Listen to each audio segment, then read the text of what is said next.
Assalamualaikum dan salam sejahtera. Nama saya Andi Shah Nemo Zerat bin Saibun. Nombor metrik 282925. Akan memperjelaskan mengenai idea dan andaian serta analisis kemungkinan kenaikan harga kereta import di Malaysia. Idea dan andaian yang pertama iaitu punca ataupun penyebab kenaikan harga kereta import di Malaysia adalah struktur pencukaian di Malaysia terhadap kereta yang dibawa masuk daripada luar. Menurut pautan .org, kereta jenis CBU ataupun Complete Build Up, kadar pencukaian mereka adalah lebih tinggi sehingga boleh mencecah pada kadar 30%. Walaupun telah berkurang, namun masih tidak mengikut kehendak WTO untuk menghapuskan tarif barrier. Kedua, idea dan andaian punca kenaikan harga kereta import di Malaysia adalah dasar perindustrian pengganti import ataupun lebih dikenali sebagai ISI. ISI adalah dasar yang dikeluarkan oleh kerajaan untuk memfokuskan kepada jenama tempatan, iaitu mengurangkan cukai jenama tempatan serta mempromosikan lebih kepada jenama yang dikeluarkan oleh Malaysia seperti Proton. Kesannya, ramai pengguna memfokuskan untuk membeli jenama tempatan kerana harga kereta tempatan jauh lebih murah berbanding dengan harga kereta import. Ini menyebabkan permintaan harga kereta import semakin berkurang. Analisis kemungkinan pertama, disebabkan harga kereta import itu sendiri yang lebih tinggi berbanding dengan harga kereta tempatan. Ini menyebabkan para pengguna memfokuskan untuk mendapatkan kereta tempatan berbanding kereta import. Justru bertepatanlah dengan hukum permintaan, iaitu semakin tinggi harga kereta, semakin kurang permintaan yang diminta oleh pengguna. Kedua, AP holder diberikan kepada mereka yang tertentu sahaja untuk membawa masuk kereta import. Sesebuah syarikat untuk membawa masuk kenderaan ataupun kereta daripada luar ataupun kereta import perlu memiliki AP holder ataupun syarikat permit import. Namun, permit ini diberikan kepada mereka yang tertentu sahaja. Ini membuatkan mereka boleh monopoli dan menguasai harga kereta import. Secara tidak langsung, kesannya memberikan harga kereta import itu tinggi kerana mereka beranggapan manusia tetap membeli kereta kerana ia menjadi satu keperluan. Assalamualaikum warahmatullahi wabarakatuh. Saya Nur Syahidah binti Muhammad Nordin, nombor metrik 282989, akan mempersembahkan tugasan kumpulan topik hukum permintaan bertajuk pengurangan permintaan kereta import di Malaysia. Tugasan kumpulan ini disediakan untuk Dr. Nolaila binti Abdul Lacik. Andaian kepada kejatuhan nilai mata wang. Kadar inflasi di Malaysia telah meningkat, telah memaksa Bank Pusat mengambil beberapa langkah yang perlu untuk tindakan bagi mengelakkan turun naik ringgit Malaysia. Kerana salah satu fungsi Bank Pusat adalah mengeluarkan dasar keuangan untuk melindungi nilai mata wang dengan selamat. Terdapat kesan buruk dan baik susut nilai ringgit Malaysia. Misalnya, kesan buruk terhadap barang import yang menghadapi harga yang lebih tinggi, terutama keperluan harian seperti makanan yang lebih mahal. Kejatuhan harga minyak Petronas kerugian hampir 20 bilion ringgit Malaysia. Maksudnya, penjusutan nilai mata wang nilai mempengaruhi penjualan harga minyak antarabangsa ke Malaysia dan negara lain akan beli dengan harga lebih rendah. Subsidi Malaysia akan menurun dan menjadikan harga minyak itu hasil di negara meningkat. Ekspor barang dan perkhidmatan juga akan dijual di luar negara ketika ringgit jatuh, yang membawa kepada produk dan perkhidmatan Malaysia akan lebih banyak berdaya saing di negara luar kerana harganya lebih rendah. Cadangan kepada situasi kejatuhan mata wang asing terbagi kepada 4. Yang pertama, penentuan dalam penyesuaian harga kenaikan. Kadar pertukaran dapat menurunkan kos import dan keseluruhan pengeluaran perkhidmatan kos ini tidak sepenuhnya diterjemahkan ke dalam harga lebih rendah untuk pengguna. Yang kedua, rantaian pengeluaran global. Penurunan harga dari kenaikan dua hala terhadap satu mata wang tertentu diimbangi oleh kenaikan kos dari sudut nilai dua hala terhadap mata wang lain.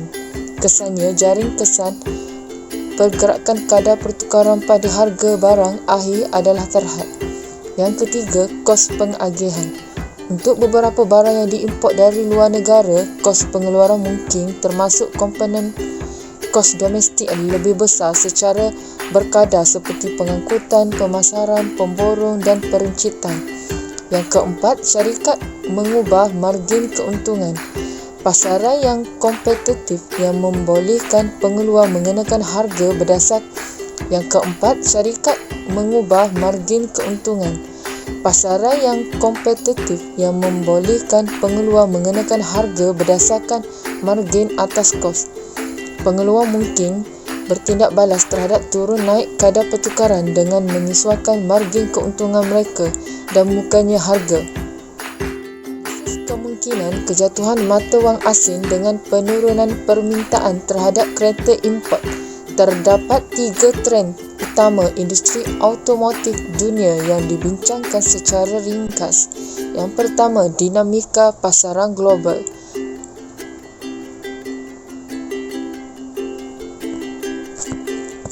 Terus melabur ke kemudahan pengeluaran di pasaran baru muncul untuk mengurangkan kos pengeluaran dan oleh itu kenaikan keuntungan. Yang kedua, penubuhan perikatan global. Terdapat usaha sama dalam dunia global industri automotif. Sebilangan besar pengeluar kenderaan gergasi bergabung dengan masing-masing yang lain. Yang ketiga, penyatuan industri. Meningkatkan persaingan global di antara pengeluar global dan kedudukan dalam pasaran asing telah membahagi pembuat kenderaan dunia menjadi beberapa kumpulan. Yang keempat, kos buruh.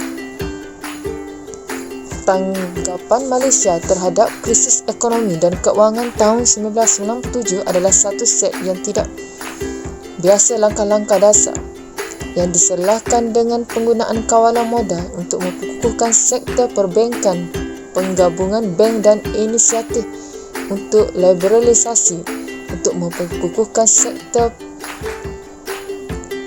keuangan secara berperingkat. Usaha untuk menarik FDI dan menyokong lokasi syarikat multinasional Malaysia sebagai berusaha untuk meningkatkan modal insan untuk masuk ke Malaysia era pembangunan ekonomi yang lebih berintensifkan pengetahuan dari segi ekonomi. Okey, sekian. Terima kasih. Assalamualaikum dan salam sejahtera. Assalamualaikum dan salam sejahtera. Saya Abdul Rahman bin Lee, nombor metrik 282642 akan menerangkan tugasan kumpulan kami bagi tajuk Hukum Permintaan di bawah tajuk Pengurangan Permintaan Kereta Import di Malaysia. Antara idea dan andaian yang dapat saya terangkan adalah peningkatan duti import kereta oleh Jabatan Kastam Diraja Malaysia. Seperti yang kita tahu, Malaysia merupakan salah satu negara pengeluar kenderaan di bawah jenama Proton dan juga Pro 2. Bagi menggalakkan rakyat Malaysia untuk membeli kenderaan tempatan, kerajaan melalui Jabatan Kastam telah menaikkan duti import kereta. Justru, harga kenderaan import di Malaysia adalah lebih mahal berbanding kereta tempatan. Jadi dengan keadaan ini, kerajaan dapat menggalakkan rakyat untuk membeli kereta tempatan dengan lebih banyak lagi dan dapat membantu kerajaan dari segi keuangan. Di Malaysia, terdapat dua jenis kenderaan import iaitu CKD, Complete Knockdown dan juga CBU, Complete Build Up. Duti import bagi kenderaan CBU adalah lebih tinggi berbanding kenderaan CKD iaitu antara 20% hingga 30%. Maka, dengan peningkatan duti import ke atas kenderaan import ini, ianya dilihat bertepatan dengan hukum permintaan di mana semakin tinggi harga kenderaan import, semakin kuranglah permintaan terhadap kenderaan import ini. Assalamualaikum warahmatullahi wabarakatuh dan selamat sejahtera kepada doktor dan semua rakan-rakan. Nama saya Askalani bin Sapiri, nombor metrik 282755. Pada hari ini saya akan membentangkan tentang hukum permintaan mengenai idea dan andaian terdapat beberapa faktor yang menyebabkan permintaan terhadap peningkatan kereta nasional. Yang pertama ialah perubahan cita rasa pengguna. Proton menggunakan strategi dengan menghasilkan model-model kereta mengikut kehendak dan cita rasa rakyat Malaysia. Perubahan ciri-ciri reka bentuk yang terdapat dalam kereta Proton, dalaman dan luaran serta spesifikasi serta ciri-ciri teknologi keselamatan telah menyebabkan peningkatan kereta nasional. Yang kedua, perubahan terhadap pendapatan pengguna. Apabila pendapatan pengguna meningkat, permintaan ke atas satu barang akan naik.